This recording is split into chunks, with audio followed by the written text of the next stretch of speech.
Hello, I'm Bruce Lorincz, and this show is called Bruce on the Loose, and we have redirected this program to go ahead and read some stories to younger students. Got some very depressing news over the weekend that the Oasis tutoring program would not take place coming up this school year, so I'm really sad about that. I've been involved in that program for 7 years, and my wife for 4 years.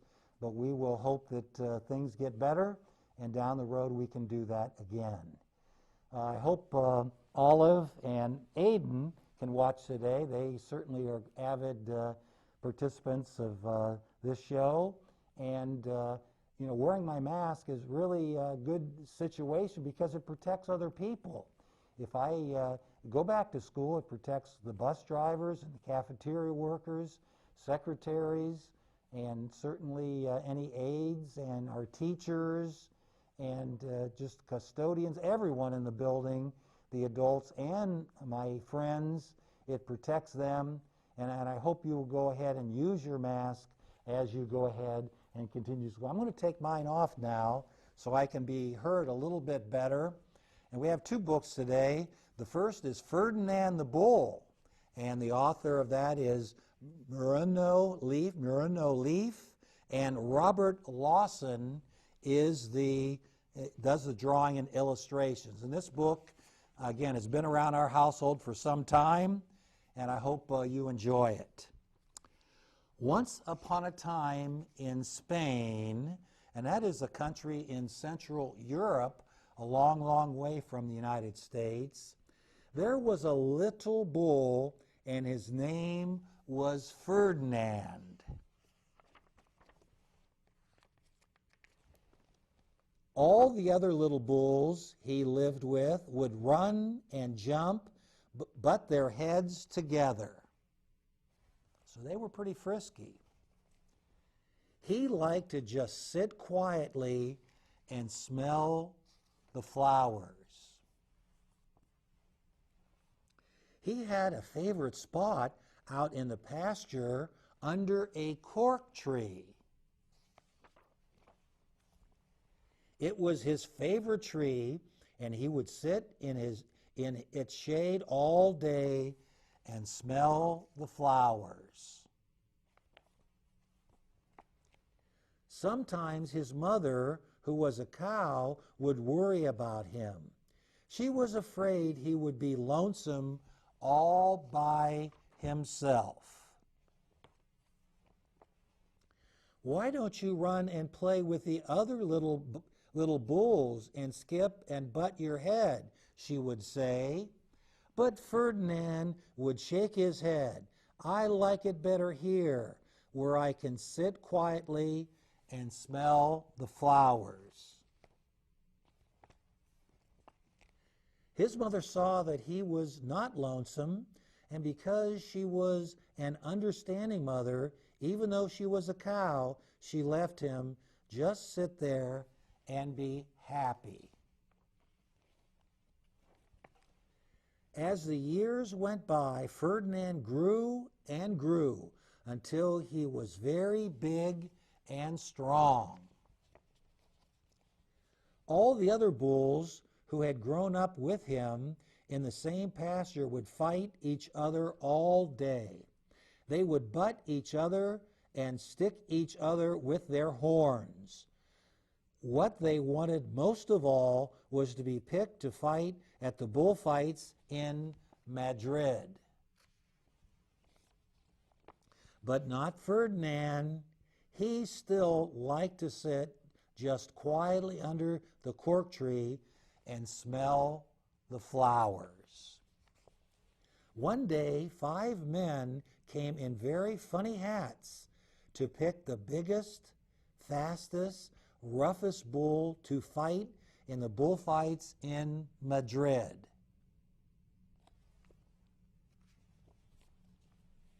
All the other bulls ran around snorting and butting, leaping and jumping, so the men would think they were very, very strong and fierce and pick them.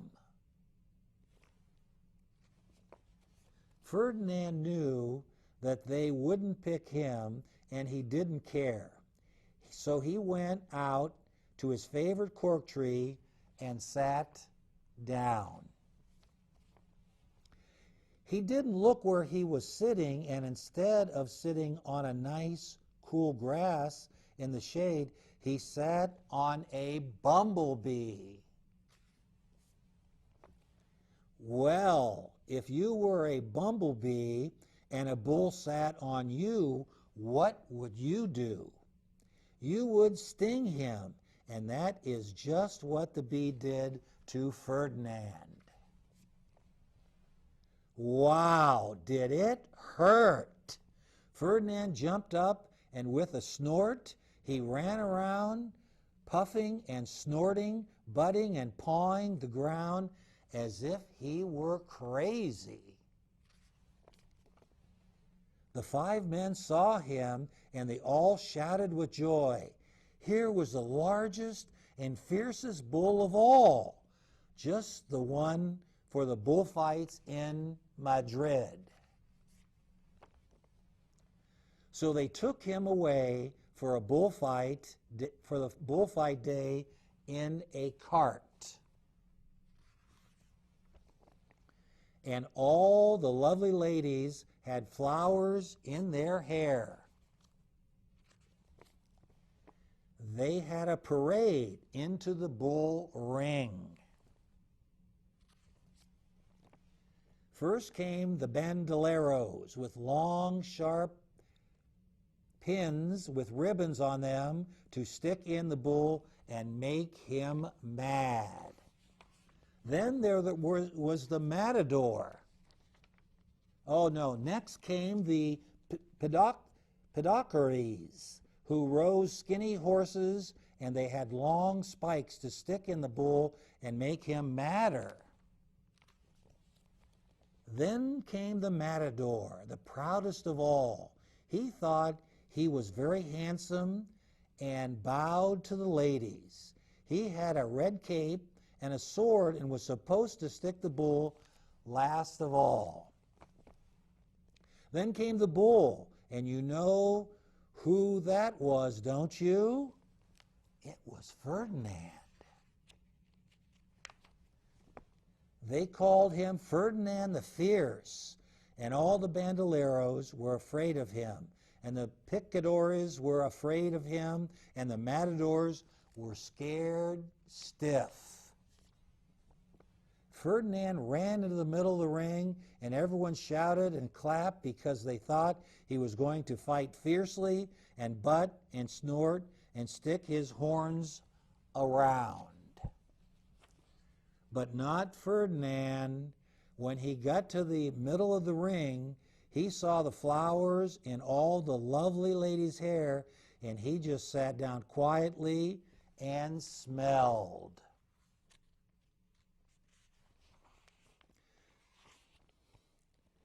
He wouldn't fight and be fierce, no matter what they did. He just sat and smelled. And the bandoleros were mad at him, and the picaderos were madder. And the matador, who was mad, he cried because he couldn't show off with his cape and sword. So they had to take Ferdinand home.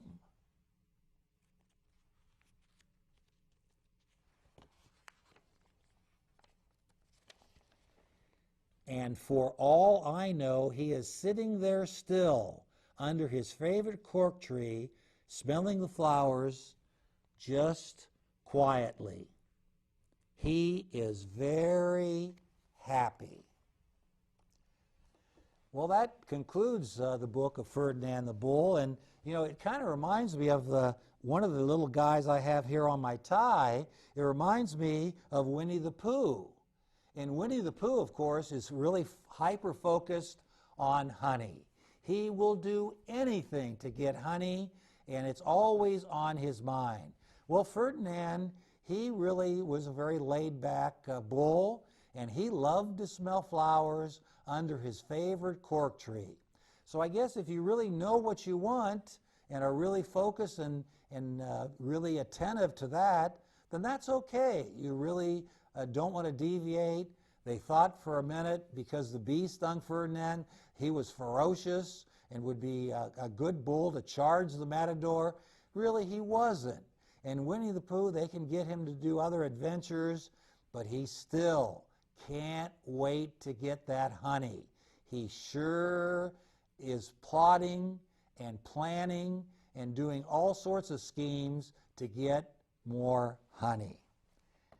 Well, the second book I have today is one, again, that's been used very much around the Lorincz household as the girls grew up, is Little Bear. And again, it's Elise Menerick was the author, and Maurice Seddak is the illustrator. See, it is cold. See the snow. See the snow come down. Little Bear said, Mother Bear, I am cold. See the snow. I want something to put on. So Mother Bear made something for Little Bear. See, Little Bear, she said, I have something for my little bear. Here it is. Put it on your head. Oh, said Little Bear, it is a hat. Hooray! Now I will not be cold. Little Bear went out to play. Here is Little Bear. Oh, said Mother Bear, do you want something? I am cold, said Little Bear. I want something to put on. So Mother Bear made something for Little Bear. See, Little Bear, she said, I have something for my little bear. Put it on. Oh, said Little Bear, it is a coat. Hooray! Now I will not be cold. Little Bear went out to play. Here is Little Bear again. Oh, said Mother Bear, do you want something? I am cold, said Little Bear. I want something to put on. So Mother Bear made something again for Little Bear. See, Little Bear, she said, here is something for my little bear. Now you cannot be cold. Put it on. Oh, said Little Bear, snow pants. Hooray! Now I will not be cold. Little Bear went out to play. Here is Little Bear again. Oh, said Mother Bear, what can you want now? I am cold, said Little Bear. I want something to put on. My little bear, said Mother Bear, you have a hat, you have a coat, you have snow pants. Do you want a fur coat too? Yes, said Little Bear, I want a fur coat. Mother Bear took the hat, the coat, and the snow pants. See, said Mother Bear, there is the fur coat. Hooray, said Little Bear, here is my fur coat. Now I will not be cold. And he was not cold. What do you think of that? Our second story is Birthday Soup. Mother Bear, where are you? Called Little Bear. Oh dear, Mother Bear is not here, and today is my birthday. I think my friends will come, but I do not see a birthday cake. My goodness, no birthday cake? What can I do? The pot is by the fire. The water in the pot is hot. If I put something in the water, I can make birthday soup. All my friends like soup. Let me see what we have. We have carrots and potatoes, peas and tomatoes. I can make soup with carrots, potatoes, peas, and tomatoes. So Little Bear began to make soup in the big black pot. First, Hen comes in. Happy birthday, Little Bear, she says. Thank you, Hen, said Little Bear. Hen says, my, something smells good here. It is in the big black pot. Is it in the big black pot? Yes, said Little Bear. I am making birthday soup. Will you stay and have some? Oh, yes, thank you, said Hen, and she sits down to wait. Next, Duck comes in. Happy birthday, Little Bear, says Duck. My, something smells good. Is it in the big black pot? Thank you, Duck, said Little Bear. Yes, I am making birthday soup. Will you stay and have some with us? Thank you, yes, thank you, said Duck, and she sits down to wait. Next, Cat comes in. Happy birthday, Little Bear, he says. Thank you, Cat, says Little Bear. I hope you like birthday soup. I am making birthday soup. Cat says, can you really cook? If you can really make it, I will eat it. Good, said Little Bear. The birthday soup is hot, so we must eat it now. We cannot wait for Mother Bear. I do not know where she is. Now here is some soup for you, Hen, said Little Bear. And here is some soup for you, Duck. And here is some soup for you, Cat. And here is some soup for me. Now we can all have some birthday soup. Cat sees Mother Bear at the door and says, Wait, Little Bear. Do not eat yet. Shut your eyes and say 1, 2, 3. Little Bear shuts his eyes and says 1, 2, 3. Mother Bear comes in with a big cake. Now look, says Cat. Oh, Mother Bear, said Little Bear, what a big, beautiful birthday cake. Birthday soup is good to eat, but not as good as birthday cake. I am so happy you did not forget me. Yes, happy birthday, Little Bear, said Mother Bear. This birthday cake is a surprise for you. I never did forget your birthday, and I never will. The next story in our book with Little Bear is Little Bear Goes to the Moon. I have a new space helmet. I am going to the moon, said Little Bear to Mother Bear. How? Said Mother Bear. I am going to the moon, said Little Bear. I am going to fly. Fly, said Mother Bear. You can't fly. Birds fly, said Little Bear. Oh, yes, said Mother Bear. Birds fly, but they don't fly to the moon, and you are not a bird. Maybe some birds fly to the moon. I don't know, and maybe I can fly like a bird, said Little Bird. And maybe, said Mother Bear, you are a little fat bear cub with no wings and no feathers. Maybe if you jump up, you will come down very fast with a big plop. Maybe, said Little Bear, but I'm going now. Just look for me up in the sky. Be back for lunch, said Mother. Little Bear thought, I will jump from a good high spot, far up into the sky, and fly up, up, up. I will be going too fast to look at things, so I will shut my eyes. Little Bear climbed to the top of the little hill and climbed to the top of a little tree, a very little tree on the little hill, and shut his eyes and jumped. Down, down he came with a big plop, and down the hill he tumbled. Then he sat up and looked around. My, he said, here I am on the moon. The moon looks just like the earth. Well, well, said Little Bear, the trees here look just like the trees. The birds look just like our birds. And look at this, he said. Here is a house that looks just like my house, and I'll go in and see what kind of bears live here."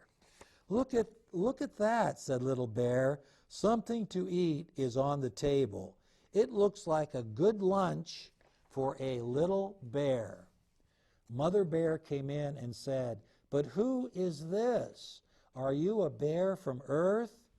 "Oh, yes, I am," said Little Bear.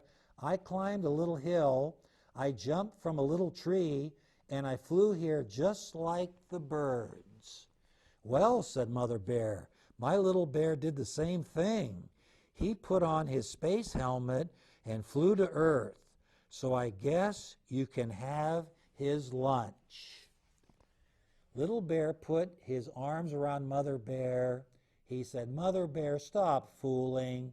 You are my Mother Bear, and I am your little bear, and we are on Earth, and you know it. Now may I eat my lunch?" "Yes," said Little Bear, "and then you will have your nap, for you are my little bear, and I know it."